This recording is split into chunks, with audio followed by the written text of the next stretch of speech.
na neema ya Bwana, na neema ya Bwana, na neema ya Bwana. Achilia damu ya Yesu sasa, inapenya kwenye mifupa yako, inapenya kwenye miguu yako.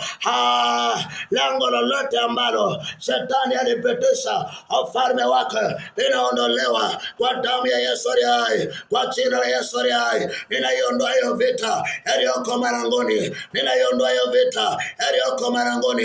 Haya yanaondoka kwa damu ya Pasaka. Wamekamata maisha yako, wamekamata ndoa yako, wamekamata familia yako, wamekamata uchumi wako, wamekamata uzao wako. Leo Bwana Mfalme wa utukufu anaingia.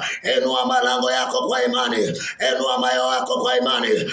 Upako unapenya katika miguu yako, upako unapenya katika fikra zako. Kila miongo iliyokamata maisha yako inaachia kwa damu ya Pasaka. Leo ni siku ya ukombozi wako. Asubuhi ya leo, kila vita aliyoinua, awe ni shangazi, awe ni mjomba, awe ni ndugu au rafiki, aliyeipa nyota yako, leo anarudisha kwa mamlaka ya damu ya Yesu, na kwa upako wa Roho, na kwa upako wa Roho, na kwa upako wa Roho, na kwa upako wa Roho. Ninaachilia moto, ninaachilia moto, ninaachilia moto. Hiyo vita inaondolewa, hiyo vita inaondolewa kwenye miguu yako, hiyo vita inaondolewa kwenye mashamba, hiyo vita inaondolewa kwa watoto wako, hiyo vita inaondolewa kwenye figo. Ule uvimbe ulionao unaondolewa leo. Shika mahali hapo, kuna nguvu za Mungu zinatembea, kuna upako unatembea.